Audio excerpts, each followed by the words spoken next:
When Salima came back from the city, she suddenly felt she was better than everybody in her village. She had spent only 3 months with her aunt in Lagos, but she returned as if she had discovered a new world. Every conversation became about the tall buildings, the shopping malls, the restaurants with air conditioning. She walked differently now, swinging her hips like the city girls she had seen, speaking with an accent that nobody recognized as real. The village women noticed the change immediately. Salima no longer joined them at the stream in the mornings. She complained about the dust on the roads and covered her nose when she passed the market. Her mother watched with worried eyes but said nothing. Then the announcement came. The prince of their region would visit the village in 2 months for the traditional bride selection ceremony. It was an old custom, one that happened every generation. The young women would perform the ceremonial dance, and the prince would choose his bride from among them. It was considered an honor, a chance to elevate not just oneself, but one's entire family. The village buzzed with excitement. Young women began practicing the intricate steps of the bride dance, their ankle bells ringing through the evening air. Mothers helped their daughters prepare their ceremonial wrappers and beaded jewelry. Salima watched it all with contempt. She stood at the edge of the village square with her arms crossed, laughing as the girls practiced their turns and bows. She called them pick-me girls, desperate women who would lower themselves for male attention. She told everyone within earshot that city girls would never participate in such backward traditions. This was the 21st century, she declared loudly, not the Stone Age. Why would any self-respecting woman dance for a man to pick her like fruit at the market? Her words cut deep. Some of the young women stopped coming to practice. They felt ashamed, suddenly seeing their traditions through Salima's mocking eyes. One by one, they withdrew their names from the ceremony. Salima seemed pleased with the chaos she had created. Adewa, who had the most graceful movements, told her mother she would not participate. Zara, whose voice carried the ceremonial songs beautifully, made excuses about being too busy. Even Chidima, who had been preparing since she was 16, decided the whole thing was outdated and embarrassing.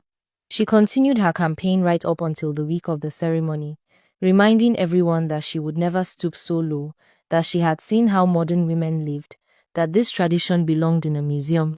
The day of the ceremony arrived. The prince came with his entourage, dressed in white traditional attire with gold embroidery. The village gathered in the decorated square. The drums began their ancient rhythm. The announcer called for the young women to come forward. Only 7 girls stepped into the circle. The crowd murmured in disappointment. Usually, there were at least 20 participants. Then, the announcer called another name. Salima. The crowd gasped, heads turned. People stood on their toes to see if they had heard correctly. But there she was, walking into the circle wearing the most elaborate ceremonial wrapper anyone had seen, her body adorned with coral beads that must have cost her family a fortune.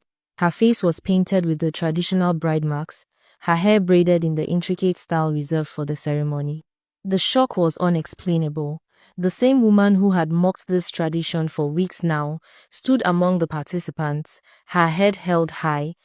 When the music began, Salima danced. She danced with a fierceness that stunned everyone. Her movements were sharp and precise, her footwork flawless. She had clearly practiced every step, mastered every turn. While she had been publicly ridiculing the ceremony, she had secretly been learning the dance, perfecting it in private, while others slept. She danced like someone who had something to prove, like someone who wanted to win more than anything in the world. When the dance ended, the prince stood. He walked through the circle of breathless young women. He stopped in front of Salima. He placed his ceremonial staff at her feet. She was picked. The one who called others pick-me has become the biggest pick-me of all time. Salima ran for her life as the women angrily chased her down. The bride price negotiation ceremonies took a few days. During this time, Salima remained in the village, waiting. She moved through the compound with her head high, already carrying herself like royalty. But the other young women had not forgotten. One evening, as Salima walked back from the market, 5 of them appeared from behind the compound walls. Adewa led them, her face tight with anger. Zara and Chidima flanked her sides. They had planned this, waited for the right moment when no elders were watching. Salima saw them and ran. Her wrapper flew behind her as she sprinted between houses, her sandals kicking up dust. The girls chased her, their fury giving them speed. They cornered her near the old baobab tree at the village edge. Adana raised her hand, ready to strike. Salima straightened up, breathing hard. "Soon I will be your princess," she said firmly. "You will bow to me. I did not force any of you to quit. I simply spoke words. You chose to believe them. You chose to give up. I played my game well. You played yourselves." The girls stood frozen, fists clenched, faces burning with shame because deep down they knew she was right. They had let someone else's opinion control their choices. They had abandoned their dreams because of mockery. While Salima had been strategic, they had been weak. Slowly, they lowered their hands and walked away. Salima's wedding was the grandest the region had seen in years. And when people came from neighboring villages to celebrate, they remarked on how lucky Salima was, how blessed, how much favor she must have to go from a simple village girl to a prince's bride. Nobody mentioned the girls who had dropped out, the confidence she had destroyed, or the manipulation that had cleared her paths to victory. In this world, you must be wise, not just good, because while goodness is beautiful, wisdom is what keeps you from being played.